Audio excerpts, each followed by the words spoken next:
Friends, welcome to educational platform rurban student. Friend, आज के इस वीडियो में हम लोग वेरियस इंटरनेशनल बाउंड्री जो कि टू कंट्री को एक दूसरे से सेपरेट करती है को मैप के थ्रू देखेंगे। तो चलते हैं, हम लोग स्टार्ट करते हैं। फर्स्ट ऑफ ऑल हम लोग देखते हैं एक global economic imaginary visual line, जिसे ब्रेंट लाइन भी कहा जाता है, जो कि आप देख सकते हैं मैप में ब्लू लाइन के थ्रू ड्रॉ किया गया है। ये वाला पार्ट, यह लाइन वर्ल्ड को two parts, global north developed economy and global south developing and under developed economy में जीडीपी पर कैपिटा के बेस पर डिवाइड किया है। इस लाइन का concept independent committee for international development 1977 के chairman Willy Brandt, former chancellor of Germany, ने 1980 में एक report of programme for survival के थ्रू प्रस्तुत किया था। इस रिपोर्ट में इंटरनेशनल इनइक्वालिटी को कैसे कम किया जाए के बारे में सजेशन दिया गया है। इसके बाद हम लोग चलते हैं अमेरिका की ओर। तो इस पार्ट को थोड़ा सा जूम करते हैं। अमेरिका में आप देखेंगे कनाडा और यूएसए के बीच यहाँ पर 49th degree parallel line international boundary है, जिसका दूसरा नाम मेडिसिन लाइन भी है। यह international boundary 49th degree latitude, that means अक्षांश के अलोंग है। इसी के नाम पर इसका नाम 49th डिग्री पैरेलल लाइन पड़ा है। अब चलते हैं हम लोग आगे। आगे देखते हैं मैक्सिको में, मैक्सिको और यूएसए के बीच, मैक्सिको और यूएसए के बीच यहाँ पर एक रिवर गल्फ ऑफ मैक्सिको में फॉल करती है, जिसका नाम है रियो ग्रैंडे रिवर। रियो ग्रैंडे रिवर जो है आपको यूनाइटेड स्टेट ऑफ अमेरिका और मैक्सिको के बीच इंटरनेशनल बाउंड्री बनाती है। तो आपको ये बात ध्यान रखना है। अब चलते हैं हम लोग यूरोप की ओर। तो यूरोप में सबसे पहले हम लोग देखते हैं रशिया और फिनलैंड के बीच का बॉर्डर, जिसका नाम है मैनहेरिम लाइन। यहाँ पर आप देख सकते हैं, यहाँ पर इसका नाम है मैनहेरिम लाइन। यह रशिया और फिनलैंड के बीच का बॉर्डर है, जिसको वर्ल्ड वार सेकेंड के समय में बनाया गया था फिनलैंड के द्वारा। इसका दूसरा नाम मैरिजनल लाइन भी है। अब चलते हैं आगे। आगे हम लोग बॉर्डर देखेंगे जर्मनी और पोलैंड के बीच, जर्मनी और पोलैंड के बीच। यहाँ पर जर्मनी और पोलैंड के बीच तो पहला बॉर्डर देखते हैं, जो कि रिवर के नाम पे है। इसका नाम है ऑर्डरनेस। ये दो रिवर है, ऑर्डर और नेस। इसी के नाम पर ऑर्डरनेस लाइन बनाया गया था 1990 में। किसके द्वारा? तो जर्मनी के द्वारा। उसके बाद दूसरा बॉर्डर है आपको जर्मनी में, जो वर्ल्ड वार फर्स्ट के टाइम पीरियड में बनाया गया था। इसका नाम है हिंडनबर्ग। हिंडनबर्ग यहीं पर जर्मनी और पोलैंड के बीच में हिंडनबर्ग है। इसके बाद हम लोग देखते हैं एक और बॉर्डर है पोलैंड और रसिया के बीच। पोलैंड और रसिया के बीच यहाँ पर आप पोलैंड और रसिया देख सकते हैं। ये वाला पार्ट में, ये वाला पार्ट में ये पोलैंड है और ये रसिया का टेरिटरी है। तो पोलैंड और रसिया के बीच में एक बॉर्डर लाइन है, जिसका नाम है कर्जन लाइन। Curzon line. इसके बाद हम लोग चलते हैं, देखते हैं जर्मनी और फ्रांस के बीच। जर्मनी और फ्रांस के बीच देखेंगे तो जर्मनी और फ्रांस के बीच आप ये वाला पार्ट जो है यहाँ पर जर्मनी और फ्रांस के बीच, जिसका नाम है जर्मनी और फ्रांस के बीच, इस बॉर्डर का नाम है Maginot line. Maginot line.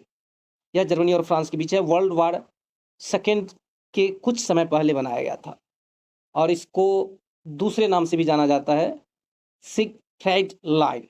France और जर्मनी के बीच सिगफ्राइड लाइन। यह लाइन जो है आपको हिंडनबर्ग लाइन, जो पोलैंड और जर्मनी के बीच था, उसी का एक्सटेंशन है। अब इसके बाद हम लोग चलते हैं आगे। आगे चलते हैं तो एक स्टेट देखते हैं मेडिटेरेनियन सी में, जो कि यूरोपियन पार्ट को अफ्रीकन पार्ट से अलग करती है। इसका नाम है जिब्राल्टर स्ट्रेट। ये मोरक्को और स्पेन को अलग करती है दो भाग में। अब इसके बाद हम लोग चलेंगे मिडिल ईस्ट की ओर। मिडिल ईस्ट में इजराइल और लेबनान के बीच आप यहाँ पर देख सकते हैं, इजराइल और लेबनान के बीच, इसको ब्लू लाइन कहा जाता है। यह 7 जून 2000 ईस्वी मीन्स 7 जून 2000 में यूनाइटेड नेशन के द्वारा प्रपोज किया गया था। इसके बाद हम लोग देखते हैं यहीं पर इजराइल और सीरिया के बीच, इजराइल और सीरिया के बीच, इसका नाम है पर्पल लाइन। यह 1967 में एस्टेब्लिश किया गया था सीज फायर लाइन के रूप में अंडर यूनाइटेड नेशन ऑब्जर्वेशन। यह 6 डे वार हुआ था सीरिया और जॉर्डन और इजिप्ट एक तरफ और इजराइल के बीच, जिसके परिणाम स्वरूप इस बॉर्डर लाइन को ड्रॉ किया गया था। इसके बाद हम लोग चलते हैं आगे, आगे चलते हैं मिडिल ईस्ट के थोड़ा सा ऊपर जॉर्जिया के पास। यहाँ पर एक माउंटेन है जिसका नाम है कॉकशस माउंटेन। यह माउंटेन यूरोपियन पार्ट को एशियन पार्ट से अलग करती है। ये पार्ट रशिया वाला पार्ट है और ये पास एशिया वाला पार्ट है और या मिडिल ईस्ट वाला पार्ट, इन दोनों को अलग करता है। यहाँ कॉकशस माउंटेन है जो फिजिकल बैरियर के रूप में काम करता है एशिया एंड यूरोप के बीच। अब रशिया वाला पार्ट में आप देख सकते हैं, रशिया में यहाँ पर यूराल माउंटेन है, यूराल माउंटेन। यह माउंटेन भी यूरोप और एशिया को दो भाग में विभाजित करती है। इधर वाला पार्ट यूरोपियन होता है और इधर वाला पार्ट रशिया का एशियन पार्ट होता है। ये भी एक तरह से इंटरनेशनल फिजिकल बाउंड्री का काम करता है यूरोप और एशिया के बीच। इसके बाद हम लोग चलेंगे आगे अफ्रीका की ओर। अफ्रीका में हम लोग देखते हैं, जूम कर लेते पहले, रेड सी और मेडिटेरेनियन सी के पास इजिप्ट वाले इलाका में, जिसको मिक्स कहते हैं, यहाँ पर एक स्वेज कैनल है जो अफ्रीका वाला पार्ट को एशिया वाला पार्ट या अरबियन पेनिनसुला से अलग करती है। तो ये भी हमें ध्यान में रखना है। अब चलते हैं इससे आगे, आगे देखते हैं हम लोग मारतूनिया और माले वाला पार्ट। तो आपको यहाँ जो है मारतूनिया और माले वाला पार्ट है, तो यहाँ पर आप देख सकते हैं मारतूनिया और माले के पास एक इंटरनेशनल बॉर्डर लाइन खींचा गया है जिसका नाम है 25 डिग्री पैरेलल लाइन। तो ये भी आप ध्यान में रख सकते हैं। उसके बाद हम लोग देखते हैं लीबिया और सूडान। यहाँ पर लीबिया और सूडान के बीच जो है यहाँ पर एक बॉर्डर है जिसका नाम है 20 डिग्री पैरेलल लाइन। तो ये भी आपको रिमेंबर रखना है। अब चलते हैं थोड़ा सा सूडान और इजिप्ट के बीच देख लेते हैं। तो सूडान और इजिप्ट के बीच, यहाँ पर सूडान और इजिप्ट के बीच 22 डिग्री पैरेलल लाइन है। इसके बाद हम लोग चलते हैं आगे, आगे चलते हैं इराक और ईरान के बीच देखते हैं। इराक और ईरान के बीच 31 डिग्री पैरेलल लाइन है। यहाँ पर आप देख सकते हैं, यहाँ पर 31 डिग्री पैरेलल लाइन है। तो इराक और ईरान के बीच 31 डिग्री पैरेलल लाइन। अब चलते हैं हम लोग कोरिया की ओर, कोरिया की ओर चलते हैं। तो कोरिया, नॉर्थ कोरिया और साउथ कोरिया यहाँ पर देख सकते हैं, इन दोनों के बीच 38 डिग्री पैरेलल लाइन है जो साउथ कोरिया को नॉर्थ कोरिया से अलग करती है। यह बॉर्डर लाइन 1955 में ड्रॉ किया गया था जब जापान वर्ल्ड वार सेकेंड में हार चुकी थी। तो यह बॉर्डर लाइन रसिया और यूएसए के प्रयास से ड्रॉ किया गया था। अब इसके बाद चलते हैं हम लोग वियतनाम की ओर। तो वियतनाम को हम लोग देखते हैं। वियतनाम को बहुत पहले नॉर्थ वियतनाम और साउथ वियतनाम में 17 डिग्री पैरेलल लाइन से डिवाइड किया गया था। हालांकि यह पैरेलल लाइन बाद में सबमर्ज हो चुका है 1967 में, जब दोनों वियतनाम, नॉर्थ वियतनाम और साउथ वियतनाम दोनों मिल गया। अब इसके बाद चलते हैं चाइना जो है आपको साउथ चाइना सी, इस एरिया में एक इमेजिनरी इंटरनेशनल लाइन क्लाइम करती है जिसका नाम है 9 डैश लाइन। तो इसको भी हम लोग देख लेते हैं। तो आप यहाँ देख सकते हैं 9 डैश लाइन, ये वाला। चाइना का कहना है इस एरिया के अंतर्गत जितने भी टेरिटरी आते हैं ये चाइना का है। इसी के अंतर्गत स्पार्टली आइलैंड भी आते हैं और पायर्सल आइलैंड भी आते हैं, जिसपे चाइना और जापान के बीच जो है हर हमेशा कोई ना कोई विवाद चलते रहता है। इसको सेनकाकू और दियाओ आइलैंड भी कहा जाता है चाइना के द्वारा। इसके बाद हम लोग आगे चलते हैं इंडियन सब कॉन्टिनेंट की ओर। देखते हैं पहले हम लोग अफगानिस्तान और पाकिस्तान के बीच। आप यहाँ पर देख सकते हैं अफगानिस्तान और पाकिस्तान के बीच। यह इंटरनेशनल लाइन, जिसको डरंड लाइन कहा जाता है, 1893 में ब्रिटिश इंडिया और अफगानिस्तान के बीच ड्रॉ किया गया था। तो आपको ये भी ध्यान में रखना है। हालांकि after independence of Pakistan from India, this line also make international border line with India here. तो आप यहाँ देख सकते हैं इंडिया के साथ भी अब ये डुरंड लाइन बॉर्डर बनाती है। हालांकि जो इंडिया का पार्ट है ये पाक ऑक्युपाइड कश्मीर में आता है। हालांकि वर्तमान समय में अफगानिस्तान इस डुरंड लाइन को रिकॉग्नाइज नहीं करती है, तो ये भी आपको ध्यान में रखना है। अब इसके बाद हम लोग देखते हैं इंडिया और पाकिस्तान के बीच बॉर्डर, जो कि 1947 में ड्रॉ किया गया था इंडिया और पाकिस्तान को डिवाइड करने के लिए। तो आप देख सकते हैं यहाँ पर और ये वाला पार्ट, दोनों पार्ट पहले पाकिस्तान का ही पार्ट था, बाद में ये पार्ट बांग्लादेश के रूप में जाने लगा। तो इन दोनों के बीच के लाइन को रेड क्लिफ लाइन कहा जाता है। यह लाइन 17 अगस्त 1947 को पब्लिश किया गया। तो आपको ये बात रिमेंबर रखना है। अब चलते हैं हम लोग आगे, चाइना और इंडिया के बीच के बॉर्डर को देखते हैं। ये चाइना और इंडिया के बीच बॉर्डर जो है ब्रिटिश इंडियन गवर्नमेंट और तिब्बत गवर्नमेंट के द्वारा 1914 में मीन्स दैट 1914 में शिमला कन्वेंशन के तहत ड्रॉ किया गया था। हालांकि इस बाउंड्री लाइन को चाइना रिकॉग्नाइज नहीं करती है। चाइना का कहना है कि जब इस बाउंड्री लाइन को ड्रॉ किया गया था तब तिब्बत कोई भी सॉवरेन कंट्री नहीं था, इसलिए हम इस बॉर्डर लाइन को नहीं मानेंगे, जिसके कारण इंडिया और चाइना के बीच अभी तक बॉर्डर डिस्प्यूट चलता आ रहा है। इसके बदले में चाइना ने लाइन ऑफ एक्चुअल कंट्रोल का कॉन्सेप्ट दिया, जो कि आपको वेस्टर्न साइड में इधर जम्मू कश्मीर की तरफ कश्मीर में थोड़ा सा एंटर किया हुआ है, जिसमें अस्काई चीन आता है, और अरुणाचल प्रदेश में यह जो है मैकमोहन लाइन के साथ कोइंसाइड करता है। तो अब हम लोग थोड़ा सा लाइन ऑफ एक्चुअल कंट्रोल के बारे में देख लेते हैं। यह कॉन्सेप्ट चाइनीज प्राइमियर जियो एनलाई के द्वारा 1959 में दिया गया था, जिसको जवाहरलाल नेहरू टोटली रिजेक्ट कर दिए थे, क्योंकि चाइना का कहना था कि अस्काई चाइना वाला पार्ट और जितने भी टेरिटरी चाइनीज के अधिकार में है वो सब चाइना का है, और जो इंडिया के अधिकार में है वो इंडिया का है। जवाहरलाल नेहरू का कहना था कि अस्काई चाइना वाला पार्ट इंडिया का इंटीग्रल पार्ट है, इसलिए उन्होंने इसको टोटली रिजेक्ट कर दिया। हालांकि 1962 का जब इंडियो चाइना वार हुआ था तब से ही एक्चुअल लाइन ऑफ कंट्रोल को ही दोनों देशों के बीच तत्कालिक बॉर्डर माना गया है। अब हम लोग LOC that means line of control जो इंडिया और पाकिस्तान के बीच है उसको थोड़ा सा देख लेते हैं।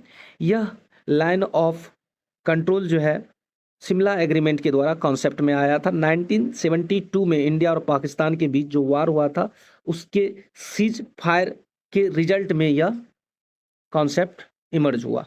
तो दोनों देशों के सैनिक जहां रुक गए उसी को लाइन ऑफ कंट्रोल मान लिया गया। इसके बाद हम लोग थोड़ा सा आगे चलते हैं। तो अब हम लोग थोड़ा सा मैप के थ्रू देख लेते हैं। ये वाला पार्ट जो है ये वाला पार्ट यही है लाइन ऑफ एक्चुअल कंट्रोल का पार्ट, और जो ये वाला पार्ट है ग्रीन वाला पार्ट और इधर से आप देख रहे होंगे ये है LOC means line of control India और पाकिस्तान के बीच है, जो 1972 से एग्जिस्टेंस में है, और ये वाला जो है आपको 1962 के आसपास से एग्जिस्टेंस में है। अब एक और हम लोग देखते हैं इंटरनेशनल लाइन जो एग्जिस्टेंस में नहीं है, जो पहले था और अभी भी इंडिया और चाइना इसको क्लेम करती है। तो ये जो लाइन है आपको इसके किनारे किनारे जो है जम्मू कश्मीर के साइड से किनारे वाला पार्ट में इसको कहते हैं जॉनसन लाइन, जिसको इंडिया कहती है कि ये जॉनसन लाइन हमारे लिए एक्सेप्टेबल है, जबकि चाइना कहता है नहीं, यहाँ जो लाइन ऑफ एक्चुअल कंट्रोल है यहाँ से मैकडोनल्ड लाइन गुजरती है, वही लाइन को हम मानेंगे, जिसके अनुसार मैकडोनल्ड लाइन के अनुसार जो है अस्काई चाइना वाला पार्ट जो है चाइना में है, जबकि जॉनसन लाइन के अनुसार अस्काई चाइना वाला पार्ट को इंडिया में दिखाया गया है, इसलिए इंडिया और चाइना इस पे क्लेम करती है अपने बेनिफिट के अनुसार। अब हम लोग थोड़ा सा नीचे देख लेते हैं, इंडिया और श्रीलंका के बीच हम लोग चलते हैं गल्फ ऑफ मन्नार के पास। यहाँ पर पाक स्ट्रेट है जो इंडिया और श्रीलंका के बीच इंटरनेशनल बॉर्डर बनाती है, तो ये भी हमें ध्यान में रखना है। अब आगे चलते हैं, यहाँ पर देखते हैं, यहाँ पर है आपको, इधर लक्षद्वीप है और इधर मालदीव है, इस दोनों को 8 डिग्री चैनल सेपरेट करती है, तो ये आप ध्यान में रखना है। 8 degree channel means that 8 degree latitude. इसके बाद आप देख सकते हैं, आगे चलते हैं अंडमान निकोबार की ओर, इधर है अंडमान निकोबार। तो अंडमान निकोबार में, अंडमान निकोबार ये वाला पार्ट है और ये है इंडोनेशिया, सुमात्रा और जावा, इस दोनों के बीच जो है ग्रेट चैनल है जो 6 डिग्री लैटिट्यूड के अलाउंग है, तो ये भी आपको रिमेंबर रखना है। इसके बाद हम लोग देखते हैं थोड़ा सा म्यांमार वाले पार्ट की तरफ। तो म्यांमार वाले पार्ट में यहाँ पर जो है अंडमान निकोबार को म्यांमार वाले पार्ट से कोको चैनल सेपरेट करती है, जो कि 14 डिग्री मीन्स दैट 14 डिग्री के अलाउंग है, तो ये बात आपको रिमेंबर रखना है। इसके बाद हम लोग चलते हैं ऑस्ट्रेलिया की ओर। यहाँ दिख रहा है ऑस्ट्रेलिया और इंडोनेशिया वाला पार्ट। यहाँ पर टॉरेस स्ट्रेट है जो इंडोनेशिया को ऑस्ट्रेलिया से सेपरेट करता है, या न्यू गिनी को ऑस्ट्रेलिया से सेपरेट करता है, ये भी आपको रिमेंबर रखना है। एक इंटरनेशनल बाउंड्री लाइन और छूट रहा है इंडिया और पाकिस्तान के बीच, रन ऑफ कच्छ वाले एरिया में। यहाँ पर सरक्रिक में 24 डिग्री पैरेलल लाइन इंडिया और पाकिस्तान के बीच है, जो कि डिस्प्यूटेड है, तो ये भी आपको रिमेंबर रखना है। इंटरनेशनल बाउंड्री लाइन से रिलेटेड कुछ डॉक्ट्राइन है, जिसमें थालवेग डॉक्ट्राइन प्रमुख है, उसके बाद हार्टशॉन और रेटजल का भी और हॉस्टर का भी थ्योरी है। इसमें थालवेग डॉक्ट्राइन जो है, इनके अनुसार लॉएस्ट पॉइंट जो होता है किसी रिवर का या डीपेस्ट पॉइंट, उस वहाँ से बीच माना जाता है बाउंड्री लाइन ड्रॉ करने के लिए।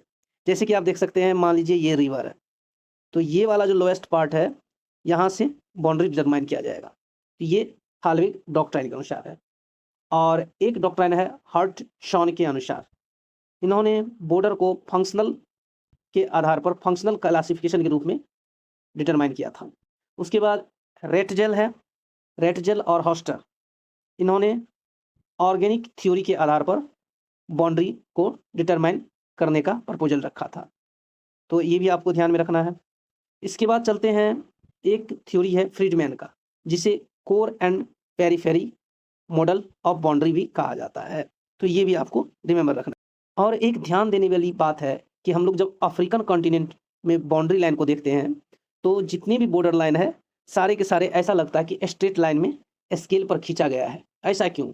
तो ऐसा इसलिए है कि 1884 और 85 ईस्वी के बीच जो है यूरोपियन कंट्री यहाँ पर व्यापार करने के लिए इकोनॉमिक आधार पर अपने इकोनॉमिक इंटरेस्ट के लिए यहाँ पर बॉर्डर को डिटरमाइन किया, तो ये भी आपको रिमेंबर रखना है।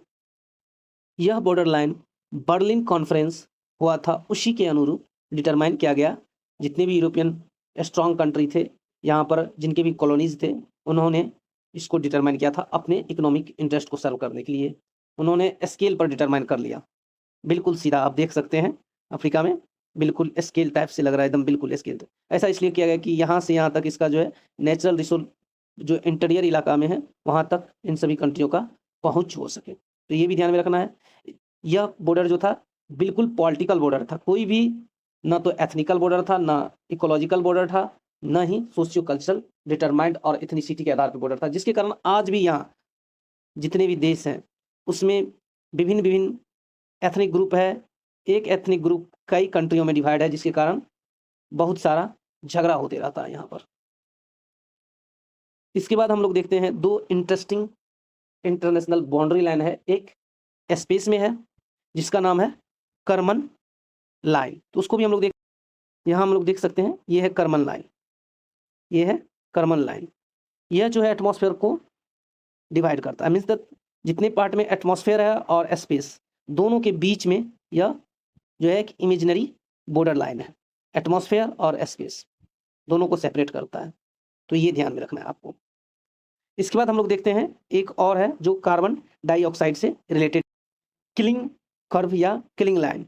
यह लाइन आपको किलिंग कर्व और किलिंग लाइन जो है आपको कार्बन डाइऑक्साइड का मात्रा बताता है कि एटमॉस्फेयर में कितना है, तो ये भी आपको रिमेंबर रखना है।